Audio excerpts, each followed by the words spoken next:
Hey friends, welcome back to Watavue Mountain. Maybe, maybe not, you didn't guess it, but we're at the mountain today. You might be saying, wait a second, why are you inside doing the intro? Last 10 videos you've been sitting on the deck doing the intro. Well, I'll show you in a minute, but it is raining and it is chilly outside. So we're doing our intro inside. And if you look over my shoulder, you might be able to guess what we're getting into today. Yep, you guessed it, insulation. Like we alluded to in the last video with the Pro Vents, we decided to change our mind. We're not doing spray foam. I mean, we did some spray foam in the cracks, but we're not doing spray foam for the whole thing. We decided we're gonna go with this Rockwool instead. So that's the plan. We got the rest of the Pro Vents so we can finish up doing the eaves, and that's it. So thanks for coming, thanks for checking us out. We really hope you're enjoying this build series. It's taken us a long time, but we enjoy life. We go on vacation, we do things, we go see family, we travel, we do all these other things, and then we do this when we can. So thanks for sticking with us for all this time, and we hope you're having a blessed day. We are, even though it's chilly and rainy here, but we're working inside today, and we're getting the insulation one step closer to moving into this bad boy. So enough of me jabbering. Get yourself something to drink. Let's get to busy.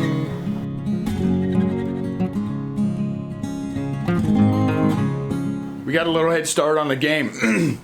We got up here late yesterday afternoon and said, hey, you know, let's just throw the rest of these Pro Vents in on the east side and throw up some of the insulation and see how it goes. But as you can see, we got a little more done than we planned on doing. So we got half of that east wall done, all the loft done, and then just about a third of the west wall done. Now, of course, we got plenty more to do, plenty more to show you how easy this Rockwool is to work with, how nice it slides in there, and I mean that's all just press fit in there. There's no staples, there's no tape, it's all just press fit in there. And then we'll talk about what we did later around the loft to make sure that we came down because as you see, that loft sits up 6 inches because we got 2x6s, so we had to make sure we had that insulation down tucked in behind there. So we'll show you that here as we go along once we start on these walls. In the meantime, we're going to move this scaffolding over this way so I can finish putting the Pro Vents up and the installation of the insulation up top so we can get this scaffolding out of the way for a while and work in here with a little bit of space. So we're going to shuffle some things around. We'll be back, finish the Pro Vents, and start showing you how we're doing this insulation. So as you see, Sean's got on some gloves, long sleeve shirt. We stand these the bags up on their side and cut them open that way, and then that way you'll see when she opens it that the bats are just standing up and it's easier to work with. So then when she goes to pull that first bat out, it's already there, and she can just, you know, pull it off the stack instead of doing it the other way where they would just all fall out and go wherever they want to. So now that just kind of stands there. She'll grab that first bat and then we'll move over to the wall and get that started. All right, so same thing. I got long sleeves, gloves, eye protection. I put a hat on. So Sean's gonna hand me this and then she's gonna step up at the end. Sorry, I gotta find my glasses. After she finds her glasses. My bad. Okay. This rickety thing. Okay. So she's gonna stand up there and get that tucked in behind the hurricane tie. Get it squeezed in. It needs to be lower. Well, pull it down then.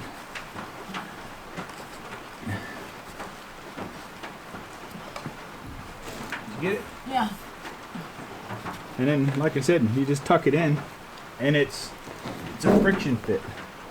No staples, no nothing. It just stays. And as you saw with all the other ones we did yesterday, they're all still hanging in place. So we're just gonna move along here, get these ones knocked out down low, and then she'll continue to hand them to me, and I'll stack them up top. So maybe I'll back you up. We'll do a little time lapse so you can see what we do.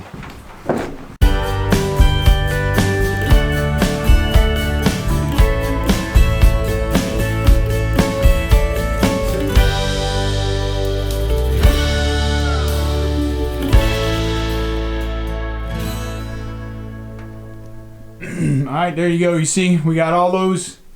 Let's see, what's that? That's the west side. So we got all that in all the way up to the ceiling, and then I did that half of that eave since we already had the scaffolding there. And again, we're only working in 380 square feet, so we got to try to work strategically. I mean, would I necessarily have done the roof first? Probably not, but I wanted to get all this done so I can get the scaffolding taken down. So we're going to move on to, we're probably going to start on this wall. We'll start in that corner over there by the electrical panel, work our way around here. We're going to talk about cutting some stuff, the easy ways to cut it, or the easiest way I found to cut it. And then, yeah, get this wall finished up. And because as you can see, we still got quite the stack of insulation.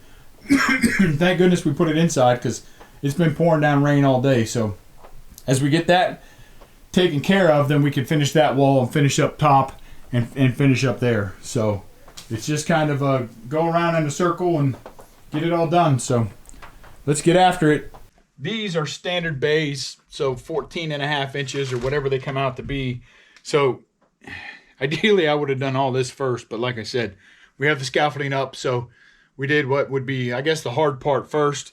This is going to get a little tricky on this wall because we have some smaller areas, but we're going to talk about that in a minute. But down here, I mean, this is super simple. So what I did up there, and I didn't really explain it very well at all because it was all time-lapse, but I just put one edge in first and get that flush, and then I come back and I tuck that in.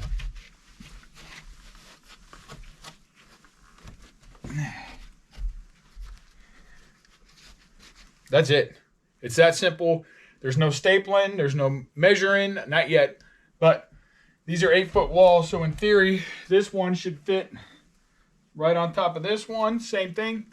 See, I just put that edge in first, let that rest on this lower piece down here so that I know that that's a good fitment, and then tuck this side in.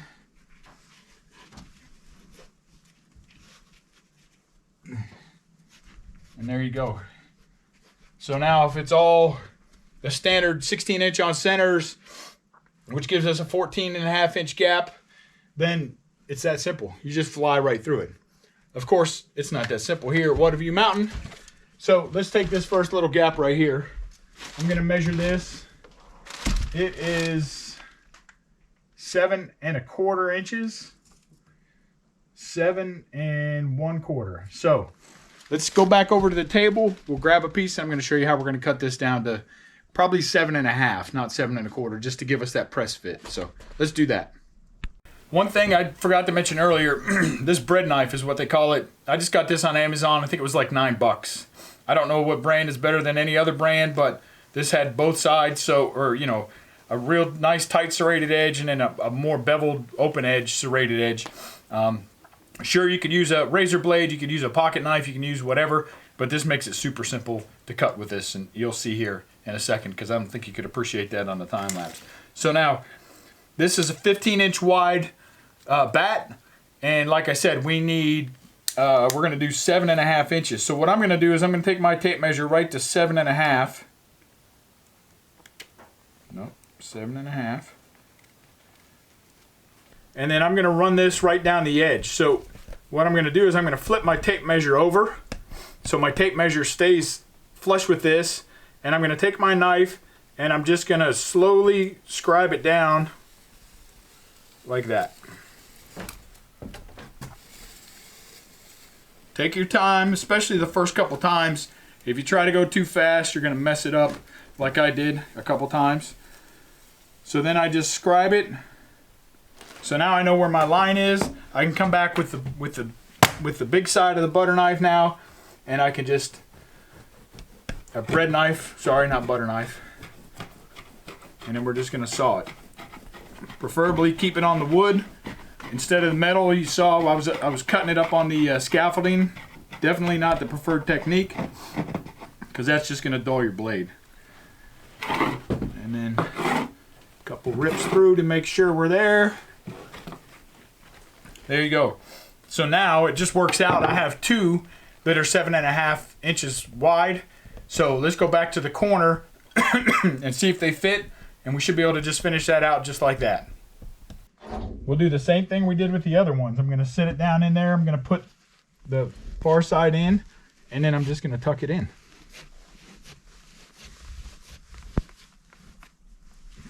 And that little extra 1/4 of an inch gave us just enough to make it nice and tight so that we get a good seal and it seats in there nice, and I don't have to worry about it falling out.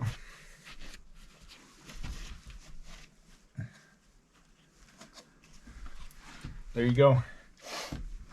All right, we're gonna do a couple more of these standard ones, and then we're gonna talk about cutting around penetrations like outlets and sockets and stuff like that, and then what to do when we run into wires. So let me get a couple more of these thrown up, and then we'll get to that.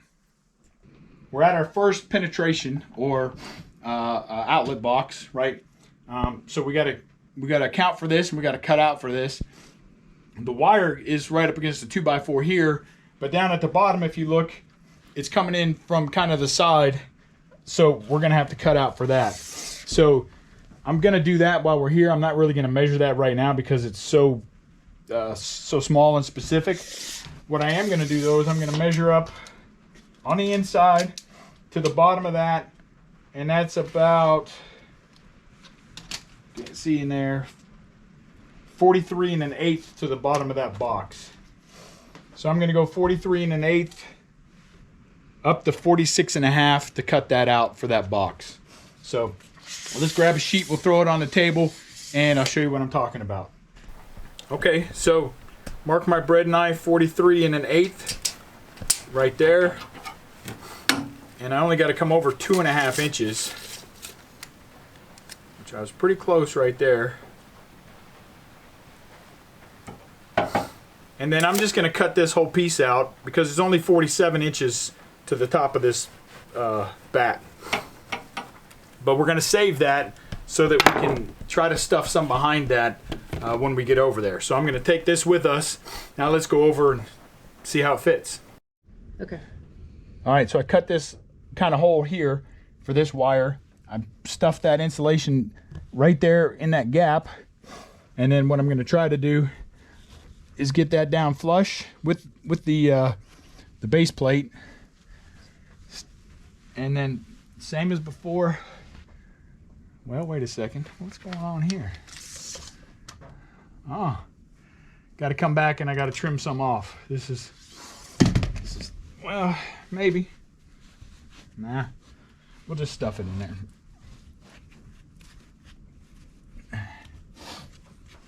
So now we have insulation behind the wire, in front of the wire, around the wire.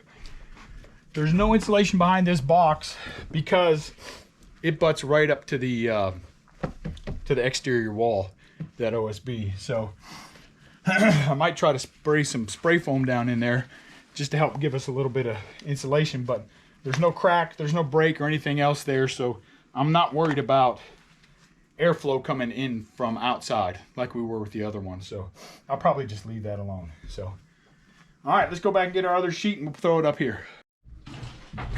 You can see we got pretty much this whole wall done. I didn't show you all this because it was just super tedious, and just like we talked about, we measured up, cut around. This one, there was a ton of spray foam, so that worked out because that's an exterior penetration. So we wanted to make sure no daylight's getting through there. And then we used our scrap pieces. So think about that when you're doing this. We used mostly scrap pieces for all this up top and for these little pieces here. We had to cut this one. I think we pieced that one together. So hang on to those scrap pieces because you never know where you're going to use them. And then once we get, well, we can talk about it right now, right? So like we said, we have that 6-inch gap up here. Some of these I could get the insulation down further, but some I couldn't. So I'm just going to come back and I'm going to use some more scrap to piecemeal in these gaps. Underneath the loft is right here, and then there's the 2x6 that's holding the loft up, and then there you see the pro vent behind that. So we just want to make sure that we get that all nice and insulated, even though I know wherever we had gaps where air could come in are already spray foamed. So we're just going to kind of fill those in, and then we're going to start working our way over into the bathroom. But again, 380 square feet, we got a ton of stuff, so we got to shuffle some things around, and then we'll get in the bathroom, and maybe I'll throw some time lapse on for that. So we have this gap. I can't pull this down. I'm not really going to try because I don't want to shred the insulation. So what I'm going to do is I have this piece. Make sure you get it the right way, right? The insulation, this is the thickness of it. This is the face of it, or that's the face. And then I'm just going to kind of nudge that up in there just to make sure that we have that heat is going to be trapped in here. Again, all the moisture and the airflow are covered by that Provent, and the moisture by the house wrap on the outside. So that's just to keep the heat in, or the cold in, or the vice versa. And then same thing over here. I might have to cut this a little bit, but since it's a small piece, I'm just going to rip it.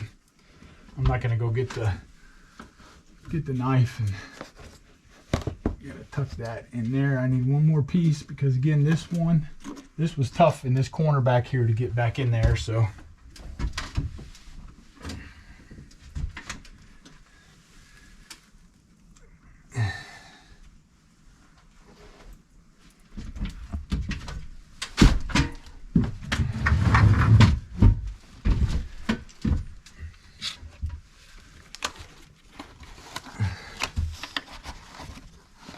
I'm going to tuck that up, tuck that in.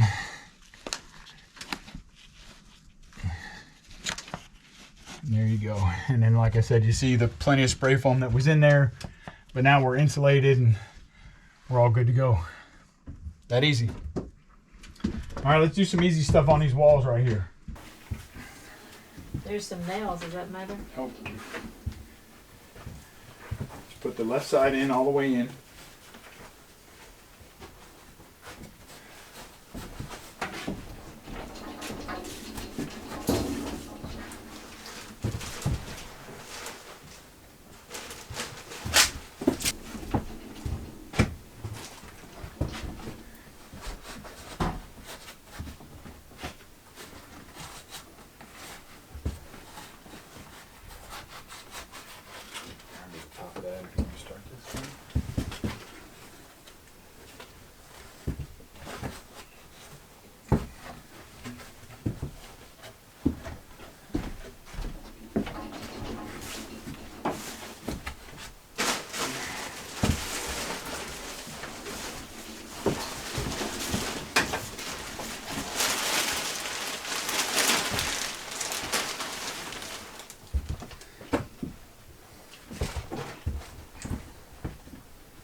Corner here in the bathroom, right? So we have a gap, probably, I don't know, what is that, 4 or 5 inches.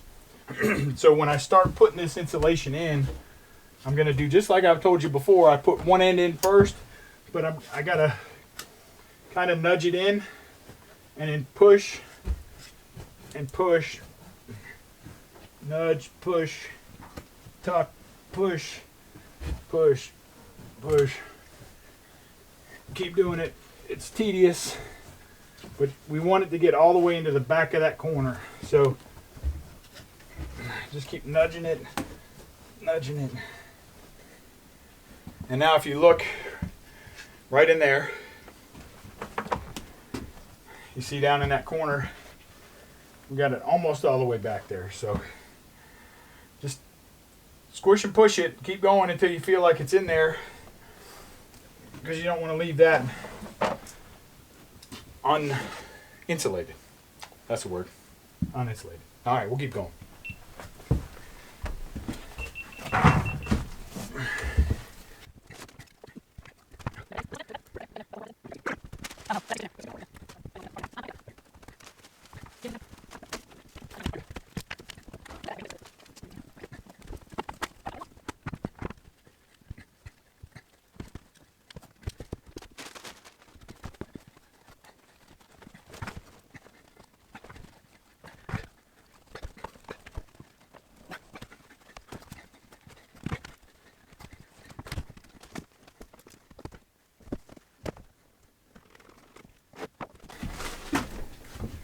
I'm gonna try it different on this corner. I cut me off a little chunk about 4 inches because there's a bunch of nails here, so I just can't get it through there. So let's see if we can. There we go. That works better.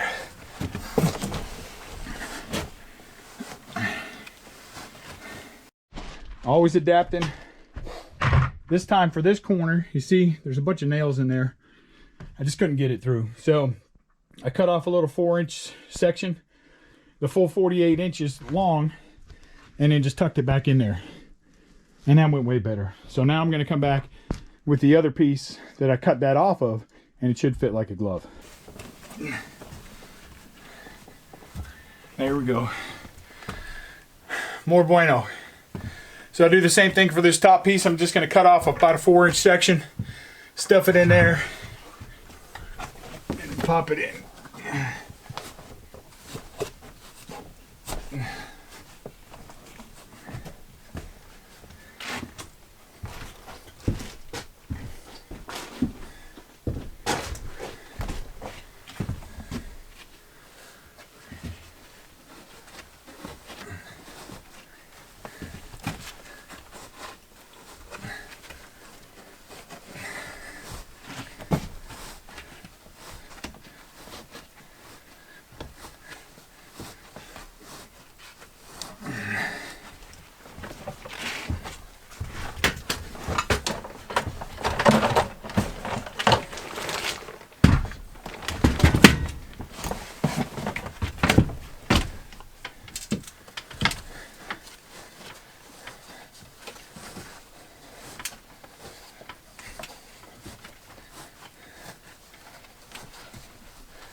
God bless you. Thank you.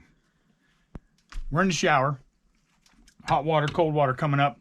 Obviously, we're going to insulate this. So now this is going to go the full length of this insulation. So I'm just going to cut this kind of right down the middle, make me a seam here so that I can get insulation on both sides of that pipe. Because I want to keep the pipes from freezing. And if I have a little bit of insulation around them, then that should help with that. So I don't know, a couple 2 inches, 3 inches deep, maybe 4 inches at the bottom. We'll see what we have to, if we have to pull it out a little bit just to get it to tuck in there. So now what I'm gonna do is, Sean's gonna climb up here behind me. Without falling. Without falling.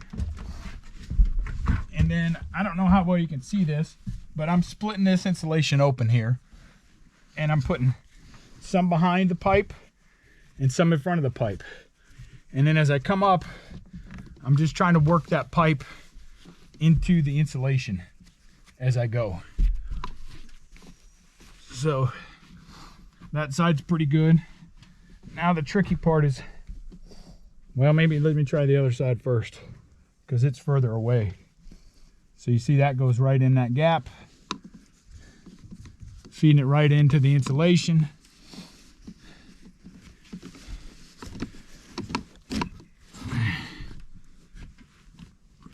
Then come back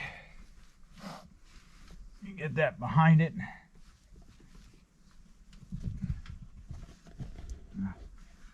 we go. And then great thing about PEX, super flexible, so I can just pull it with my finger as I'm tucking in the insulation behind it. And then up here you can really see, so I'll just kind of tear it with my hand there and then tuck that insulation behind it. Did we make it there? Yep, we sure did. So got insulation back there, got insulation on the front.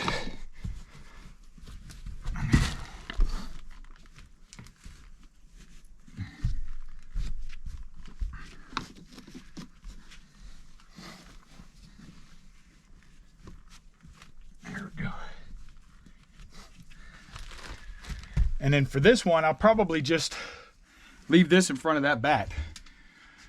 The only thing is I might cut it and then stuff some coming down from the top. Let me grab a bat and let's see what we do here.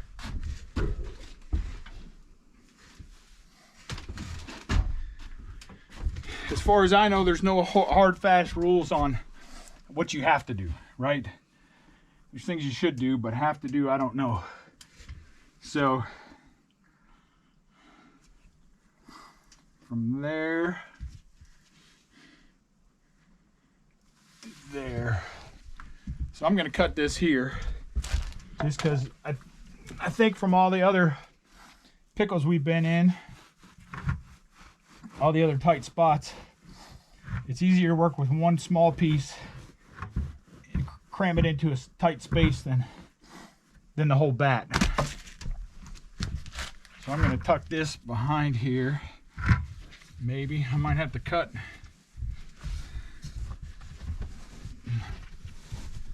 Oh, sorry. Don't fall. Gosh almighty.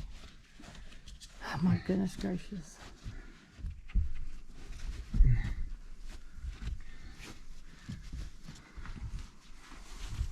All right, well that's there. It's tight as a tick, but I don't want that sticking out that far.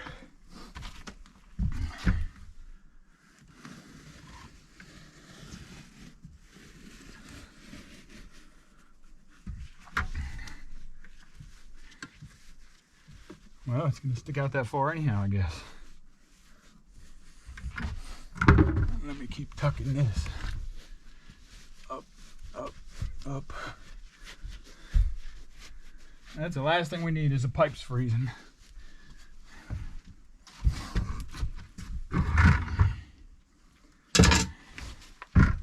And then come down.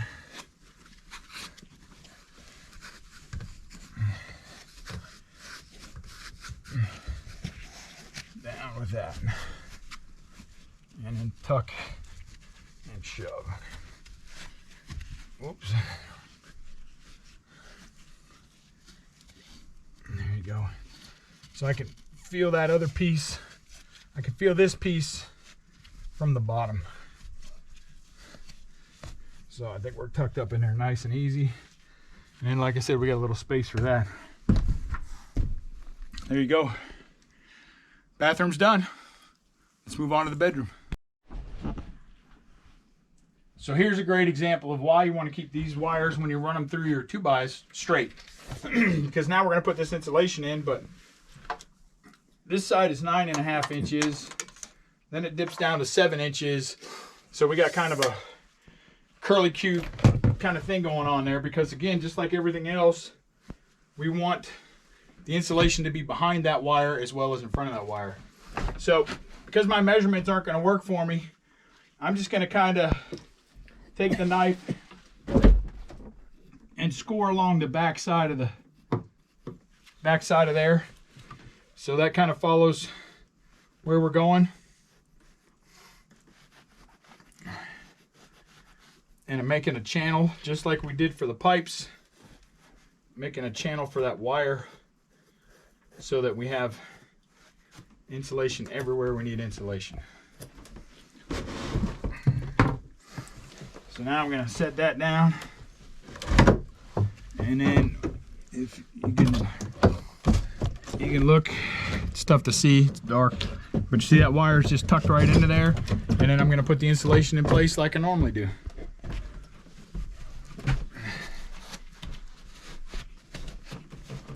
But now our wire's got a little insulation around it, and our insulation is not sticking out crazy far.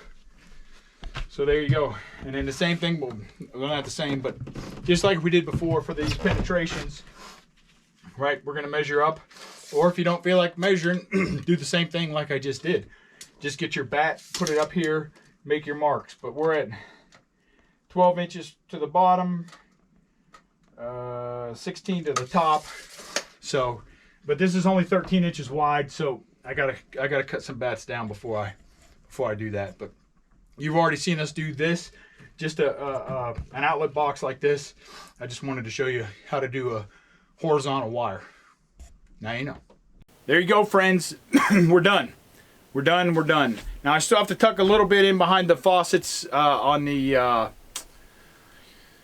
shower, but nothing we need to see, nothing big. We got plenty of leftovers. We had actually 5 extra bags. So I used their calculator at the Orange Box store to calculate how much I needed. I deducted from my windows, and I still had 5 extra bags, which is a welcome surprise for us because, as you know, normally we don't have enough. So I'll call them and make sure I can take those back, because I think it's $78 a bundle. So you can do that math on 5 of those going back. We'll get a good healthy chunk of change back from that. The other change I made in the ProVent video, I had talked about in the peak, extending those out that extra 3 inches. I watched a couple things and looked at some more stuff. It's not going to make a difference, that 3 inches, because that's right where the vent is in the peak of the roof. So it's just giving it enough space to blow it around up there. We'll see. Of course, if we get a bunch of moisture in there, then I know that I should have gone ahead and extended those up. And the great thing about this is we can just pull it down and I can put them back up. What else?